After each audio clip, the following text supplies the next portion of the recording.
The Genesee River Gorge is the lifeline of Rochester, New York, because when Rochester, New York was first settled by the Americans in the late 18th century, it was the waterfalls along the Genesee River that spurred the city's settlement and growth. This river gorge was carved by flowing waters of the Genesee River from layers of bedrock beneath it. Over 20,000 years ago, the waters of the river began carving deeply into the bedrock until the last glacial periods, creating this beautiful scenic gorge and waterfalls. Also, the Genesee River is providing hydroelectric power for Rochester area since 19th century up to present.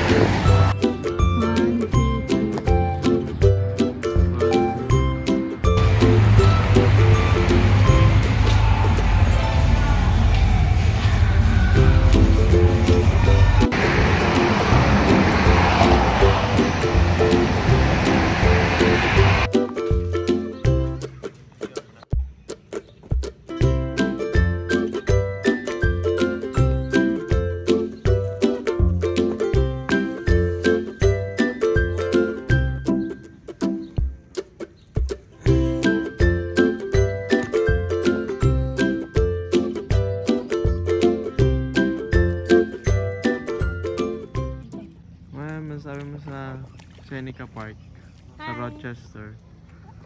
Anong tawag dyan? Swan? Swan, saka mga ibon. Ganda mo. Ganda. Bibe yan, bibe. Bibe ba? Siya siya, first time niya makakita ng bibe. Isha, look ko. Siya, bibe. Isha, look. Picturean mo ka, dali.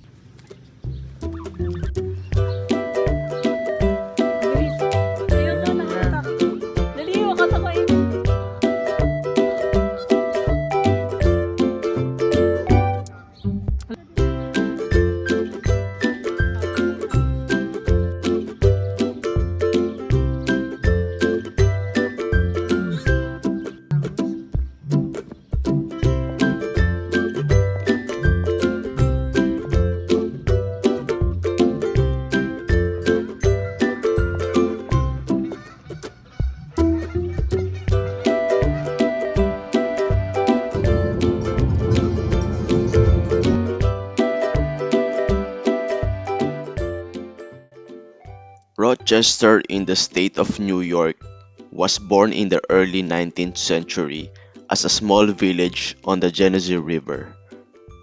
The village was constructed around flour mills that took advantage of the three waterfalls on the river for hydroelectricity. A few years later, this small village became America's first boomtown when a canal was created, becoming a major trade center for grain, for which it soon garnered the nickname the Flour City. In the early 1900s, the city began to take shape. Many manufacturing industries were built, for which the Kodak camera and Xerox company was established.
guys, so andito kami ngayon sa Rochester.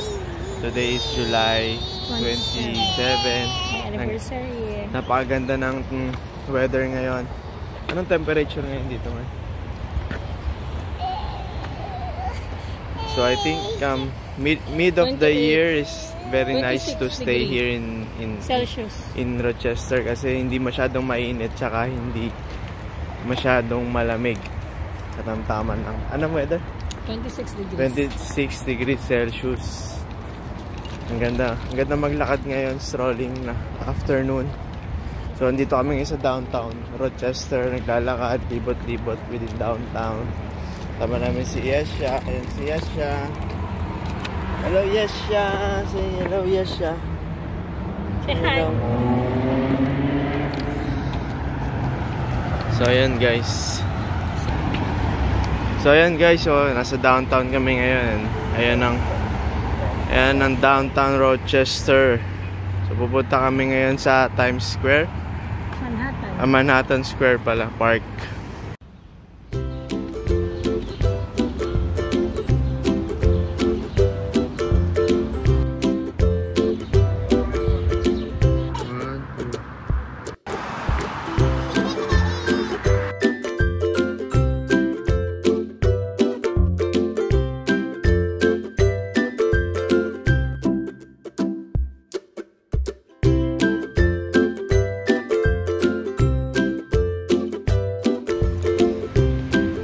Welcome to Rochester.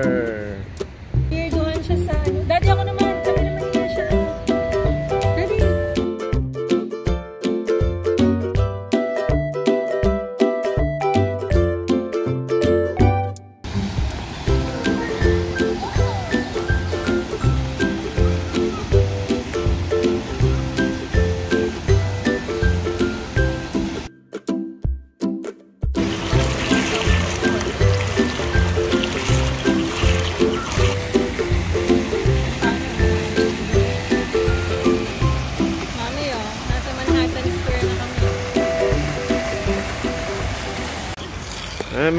Saan tayo ngayon? We're at Manhattan Square Park, New York. So nandito kami sa Rochester ngayon. So ito pala yung Manhattan Square. May fountains. Ayan, napakaganda along downtown. Ayan, may mga naliligo.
guys, ngayon papunta kami ngayon sa lighthouse dito sa Rochester.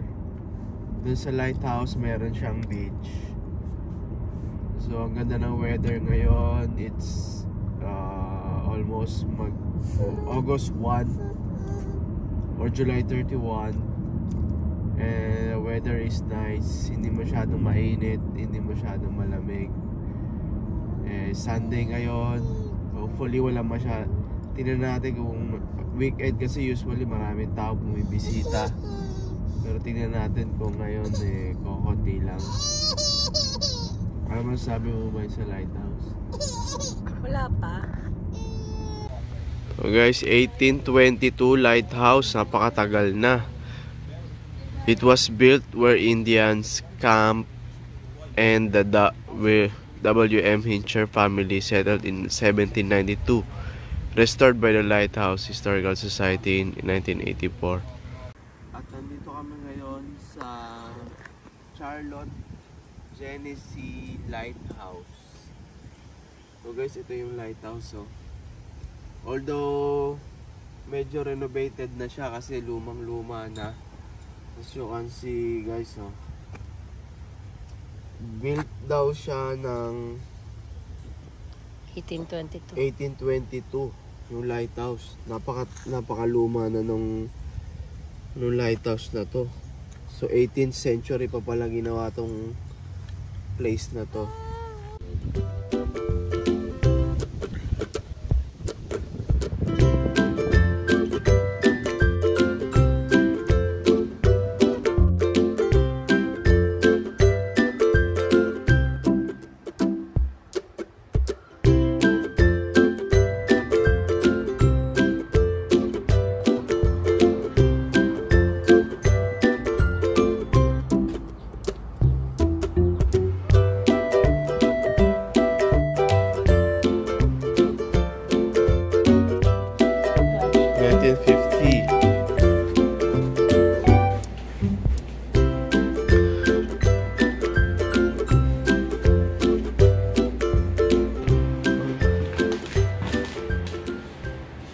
Yeah, I just saw that they're transporting coal along the ship.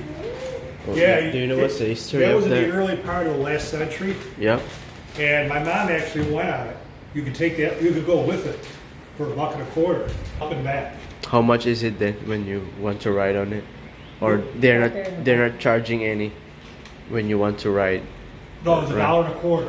Oh, it's per $1.25. Oh, that's expensive back then, right? Oh yeah. What did people make back then? Probably $1,200 a year. You seem so tired already. How many people are now coming here? And I think about 15 so far. Oh, okay. And we get about 20 to 35. During weekends? Yeah. Oh, okay. It's quite a piece of history because a lot of stuff happened during the War of 1812. There was actually a battle here. Those are some of the cannonballs we uncovered. Oh, I see. And the Erie Canal comes into Rochester about 60 years later. Mm-hmm. No, take that back. It actually came in the same time this tower was built. And a lot of the merchandise that was going to come here went down to Rochester. That's how the city flourished where it did. Every major city on the Great Lakes, their downtowns are on the lake except Rochester. And that was because of the Erie Canal. Okay. White House built in 1822, and this brick liner was put in 1855, and we added the wrought iron staircase. So we.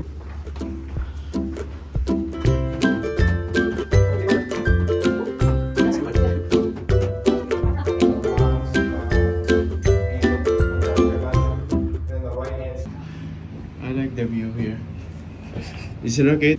One of the things that people always comment on is the lighthouse seems so far away from the water. Yeah. That's what I was thinking. Yeah, but in 1822, if you look at where the railroad tracks are, the river mouth and the lakefront was between the railroad tracks and the road. So when they built this 200 years ago, this was right on the shore. I think this one is just a reclaim area. I just thought it, but This one. Out today.